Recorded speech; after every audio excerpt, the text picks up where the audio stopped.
What is up, Hello, everybody? hello, hello. Welcome back to another deep dive. This time on the Assassin class, Yes, one of the newest ones to come the out for second Into the class. Void.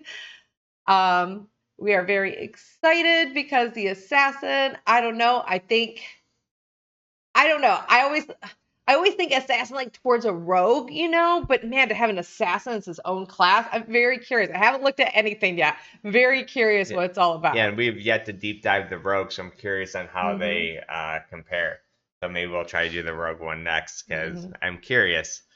But those that are new here, I'm J Martin Sassy Cat. Hello. We're a couple here on Twitch where we stream mostly TTRPG stuff now. And a lot of that focus has been on Daggerheart. If you enjoyed the content, please make sure you like, comment, and subscribe. It goes a long way. We're really trying to hit 100 subscribers before August, so Yes. any help would be And we appreciated. plan on doing a lot of Daggerheart content. And we have our own custom Daggerheart campaign, the Skyroot Saga, that meets every Monday. So make sure you check that out.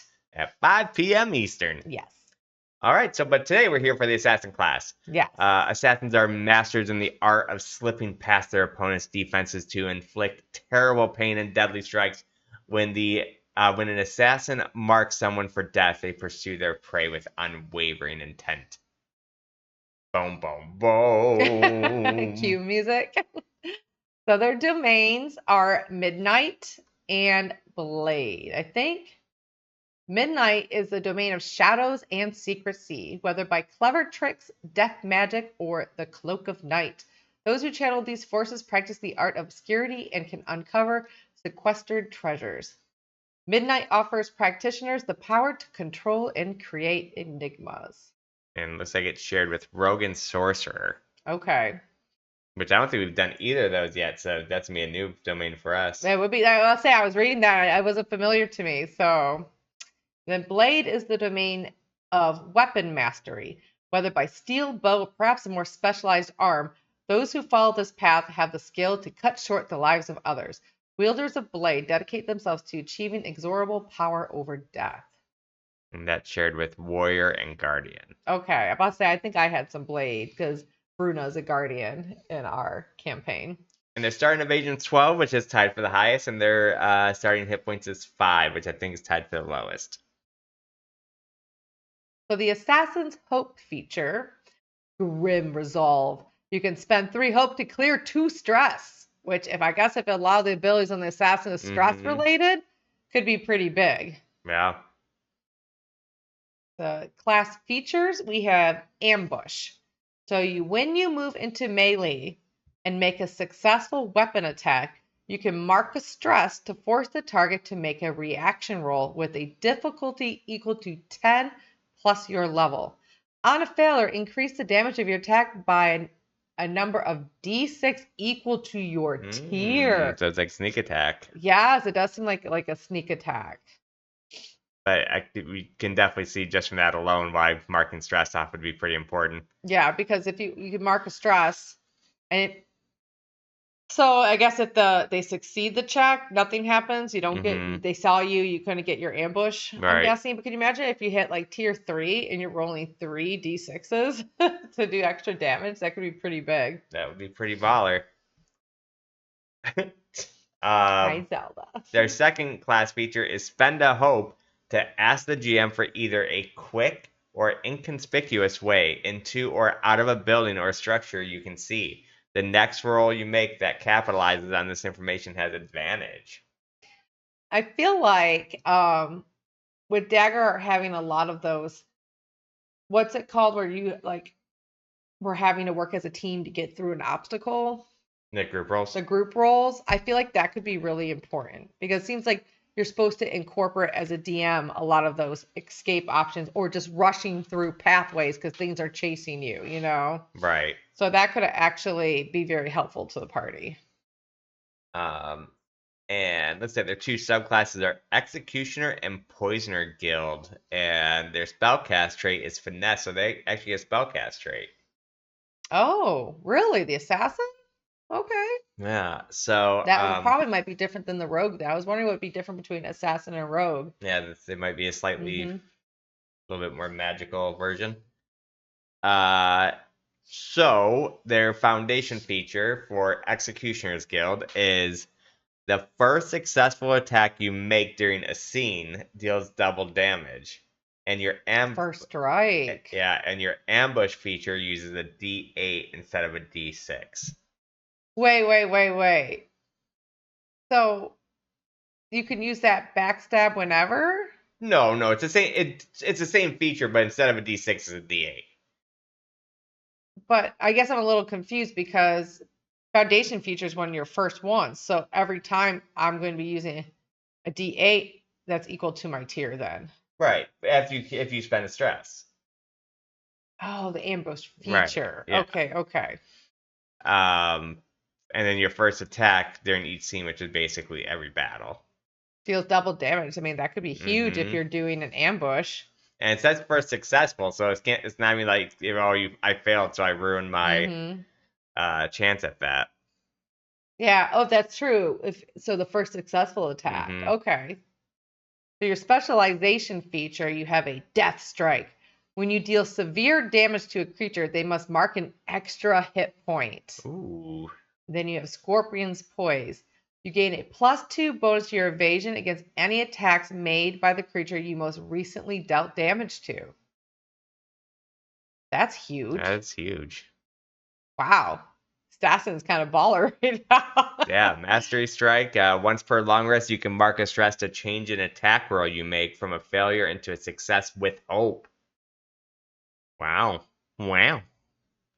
And surprise attack, the reaction roll triggered by your ambush feature increased from 10 plus your level to 13 plus your level. Oh, I'm kind of liking that Executioner's Guild so that far. just feels like I'm here to end this guy for you. Like I am your executioner. Let me do double damage on my first strike. Let me do all this damage and ambushing. Feels like it'd be really cool. And this is kind of different. I don't know if we've covered any other classes that have it this way. Both of their spellcast traits are different from the subclasses. Mm-hmm. Yeah, usually they're the same. The Executioner's Guild's finesse, but then your Poisoner's Guild is presence. Mm-hmm. Their foundation feature, toxic concoctions, mark a stress to add a 1d4 +1 tokens to this card. You know these poisons. Gorgon's Root. The target's difficulty gains a permanent -1 penalty. This can only affect them once. Grave Spore. The target must also mark a stress. And Leechweed. Gain a +1 d6 bonus to damage on this attack. Mm. Do you choose which one you want it to be? Yeah, and you can just spend a token. So it says mark a stress to add 1d4 +1 tokens to this card. So if I rolled a 2, I can add 3 tokens. Right. And I could choose 3 potions. Yeah. Almost sounds like an alchemist. Yeah. Like a poisoner. Yeah, they definitely seem a bit like a poisoner, which Poisoner's Guild makes sense. And then I can take those tokens off and say, okay, I have 2 Gorgon's Root and 1 Leechweed, or can you only have 1 of each? I know you can obviously get more than 1 of each because you can have 1d4 +1, so you can have more than the 3. But I think you can just choose which one you use at the time of using it. I don't think you have to announce beforehand. So you don't have to pick beforehand. I don't think so. You just have the tokens, and then because Leechweed, be like, oh, this was a Leechweed. If you want to do a +1d bonus to the stat, that's kind of big. Yeah, and if you use Leechweed with the hope feature, even at level 1, I mean that's 2d6 extra damage. True. You have Envenomate. On a successful weapon attack, you can spend a token from this card to afflict the target with a known poison's effect. So on any successful weapon attack, I can constantly do that. As long as you have the token. As long as you have the token. Seems pretty neat. So specialization feature, if you choose to accept it, poison compendium. You also know these poisons, so it increases your poison thing to Midnight Veil. The target gains a permanent -2 penalty to their attack rolls, and they can only be affected by one of them. And the key word to this, it says permanent, so the DM can't even use like a fear to get rid of it, because you can only do that in temporary. And Ghost Petal, permanently decrease the damage dice of the target's standard attack by 1 step. So if it's a D10, it's to a D8, D8 to D6, etc. This can only affect them once. And you are immune to poisons and other toxins with Adder's Blessing. Dude, this sounds like a support class, but with damage. Okay, so mastery feature, the Venomancer. You also know these poisons. Blight Seed. The target gains a permanent -3 penalty to their damage thresholds. This can only affect them once. And Fear Leaf. The damage from this attack gains a bonus equal to the result of your fear die. Wow. Holy crap. So Twin Fang, when you afflict a target with a known poison's effect, you can spend an additional token to inflict the effect of a second known poison. Wow. Wow, this is the first time. I've always like leaned towards one of the subclasses, but both of these subclasses sounds amazing to play with, each having a different type of flavor. Yeah, and on first look, at least for me, the 2 new out of the void, Assassin. Assassin, yeah. The better one in my opinion. Definitely seems super fun. Well, which one did we make? Let's do the Executioner. Executioner? Okay. They both look so fun though. Yes. I maybe because I'm playing like an alchemist type inventor class in our one campaign, I like, ooh, poisons. That sounds so much fun. I always lean more towards support classes too when I play Daggerheart or any kind of tabletop. The suggested traits are Finesse 2, Agility and Instinct is 1, Presence and Knowledge are 0, and Strength is -1. Because this is the finesse based, right? Dagger and hand crossbow is the suggested weapons. I almost want to do something where I have a magic arm. I rip people's hearts out all the time when I'm the executioner. Crazy. Like some power glove. And you just gonna watch it. Like Mortal Kombat, rip out their whole skeleton. Final blow. Leather armor is their suggested armor. And the fun part is the domain cards. So the first one is under Blade, Get Back Up. When you take severe damage, you can mark a stress to reduce the severity by 1 threshold. I think I have that one with my Guardian. And then Not Good Enough from the Blade. When you roll your damage dice, you can re-roll any 1s or 2s. That seems like it'd be really good for the executioner. Oh, would be. To start doing more and more damage. Pick and pull.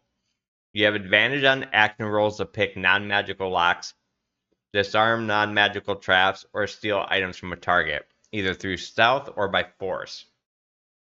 Okay, kind of more like, okay, we need a lockpicker in the group.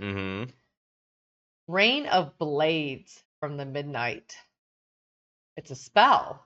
Spend a hope to make a spellcast roll and conjure throwing blades that strike out at all targets within very close range. Targets you succeed against take D8 plus 2 magic damage using your proficiency. If a target you hit is vulnerable, they take an extra 1d8 damage. So if you make them vulnerable first and then hit them. Yes, that seems pretty baller. Can you use your ambush with that? I guess you keep spending stress and hope. Yeah, I don't see why I couldn't. Start double dipping damage. Their next one is Uncanny Disguise from the Midnight Tree as well. When you have a few minutes to prepare, you can mark a stress and don a facade of any humanoid that you picture clearly in your mind. While disguised, you have advantage on presence rolls to avoid scrutiny. Place a number of tokens equal to your spellcast rate on this card. When you take an action while disguised, spend a token from this card. After the action that spends the last token is resolved, the disguise drops. Then there's Whirlwind from Blade. When you make a successful attack against a target within very close range, you can spend a hope to use the attack against all other targets within very close range. All additional adversaries you succeed against with this ability take half damage. Spin to win. So I feel like we're making her more like or him, the attack, kill, kill, kill. I like Rain of Blades. Not only can you make them possibly vulnerable, you can stack stuff with it. And probably the not good enough. Yeah, I was thinking not good enough. Like if I was making this character, I'd probably do not good enough and uncanny disguise. I'd want to play him like a real assassin, like Oh, so he okay. can don other people's faces and go in and get a target and then get out of the place. I think that'd be pretty fun. But yeah, so that is our assassin. Definitely something I would want to dip my toes into. Yeah, I could see myself wanting to play this one. I could come up with some creative character ideas, and I think both subclasses sound very interesting. Yeah, it'd be tough to choose. It'd be real tough to choose. I always dig having potions and concoctions and stuff like that to use and support my team. So I definitely think that one from the Poisoners Guild seems pretty neat. But if you've enjoyed the content, again, please make sure you like, comment, subscribe. It goes a long way of helping. And also join us every Monday at 5 p.m. Eastern for our Daggerheart actual play campaign called the Skyroot Saga. It's about sky pirates and going after islands and getting world souls. Yeah, it's really fun. It's been a great time. So we'll catch you guys next time. Peace.